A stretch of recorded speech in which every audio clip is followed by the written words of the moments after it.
Hello दोस्तों, नमस्कार। मैं आपका मेंटर सत्यम त्रिपाठी और आप लोगों के सामने मैंने जो यूपी टेट, सी टेट और जे टेट या किसी भी राज्य के टेट एग्ज़ाम से रिलेवेंट जो मैंने सीडीपी का पोर्शन शुरू किया था, उसके अंतर्गत आज हम क्लास 6 में अल्बर्ट बंडूरा का सोशल लर्निंग थ्योरी यानी सामाजिक अधिगम का सिद्धांत पढ़ेंगे।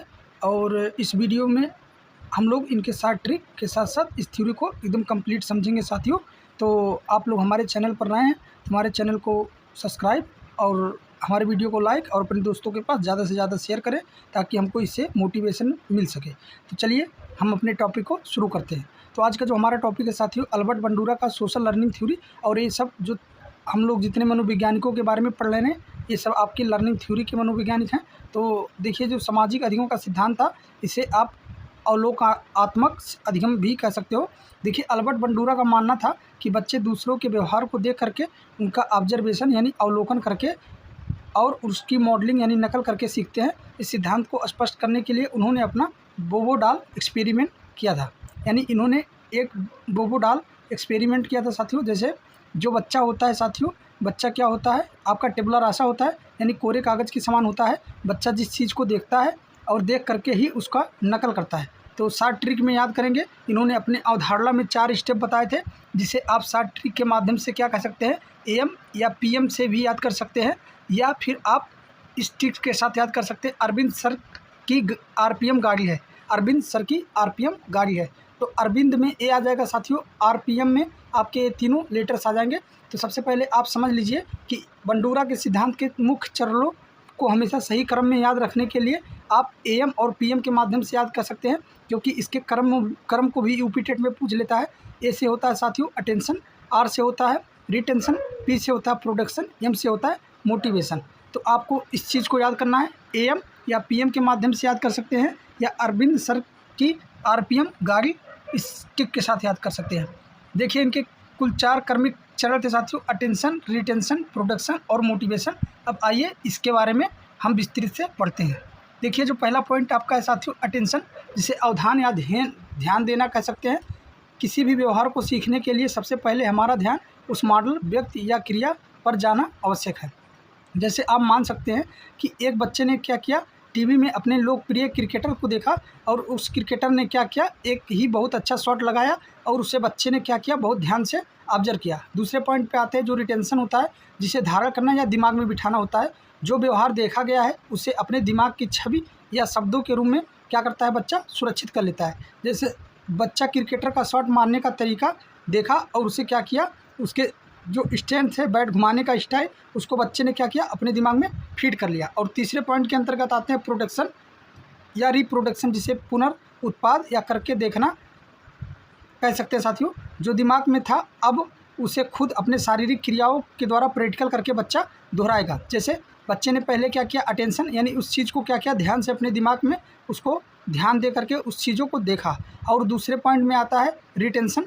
रिटेंशन में बच्चा क्या किया कि उसके इमेज को अपने दिमाग में जो है सेव कर लिया। अब प्रोडक्शन में क्या होता है कि बच्चा उस चीज़ को अपने शारीरिक क्रियाओं के द्वारा उसे करके देखता है साथियों। जैसे बच्चा क्रिकेट के मैदान में जाकर खुद ठीक वैसा ही शॉट खेलने का प्रयास करता है, जो स्टैंड, बैट घुमाने की स्टाइल को, इमेज को अपने दिमाग में बच्चे ने सेव किया था। चौथे पॉइंट के अंतर्गत आते हैं जिसे मोटिवेशन या इमिटेशन कह सकते हैं साथियों, अभिप्रेरणा या पुनर्बलन, जिसे यदि किए गए कार्य को सकारात्मक प्रतिक्रिया या शाबाशी मिले तो व्यवहार पक्का हो जाता है, दंड मिलने पर व्यवहार को छोड़ दिया जाता है। जब बच्चे ने मैदान में शॉट खेला और कोच ने कहा शाबाश या शानदार शॉट है, तो बच्चे ने उसे बार बार दोहराया।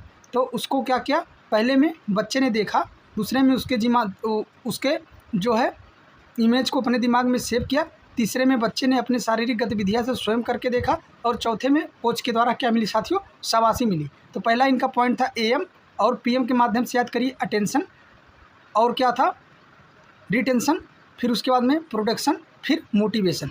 आपको ये चारों पॉइंट याद करना है साथियों, सीक्वेंस में याद करना है।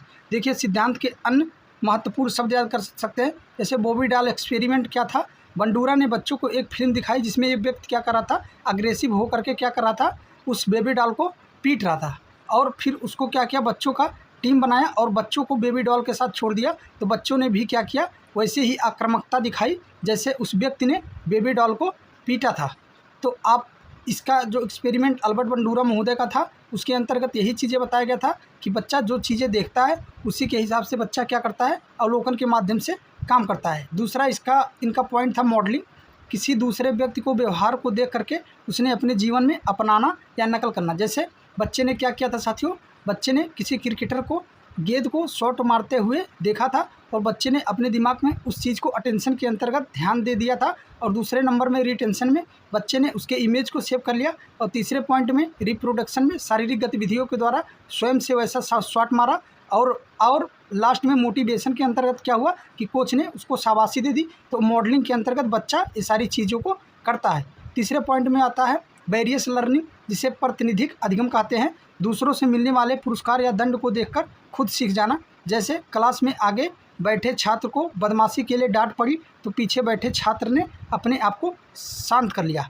आप ये चीज़ समझ सकते हैं, जैसे कोई भी क्लास में स्टूडेंट बैठा है और टीचर के द्वारा अगर सवाल पूछा जाता है, बच्चा उस सवाल का जवाब नहीं देता है, तो टीचर क्या करता है, जैसे ही पहले बच्चे को मारता है सारे बच्चे बुक को खोल करके पढ़ना शुरू कर देते हैं। तो इसे आप प्रातिनिधिक अधिगम या वेरियस लर्निंग कह सकते हैं। चौथे पॉइंट के अंतर्गत साथियों इन्होंने बताया सेल्फ इफ़िशियंसी, जिसे आत्म प्रभावकारिता कहते हैं। स्वयं की क्षमता पर पूरा विश्वास होना कि मैं इस काम को कर सकता हूँ। निश्चित रूप से उसमें क्या होता है, उसे सफलता मिलता है। जैसे आप अपने आप से कॉन्फिडेंट रहते हैं साथियों कि मैं इस चीज़ को कर सकता हूँ। अगर जो आपके दिमाग में निगेटिविटी भी आती है तो आप उस काम को करने में सक्षम होते हैं।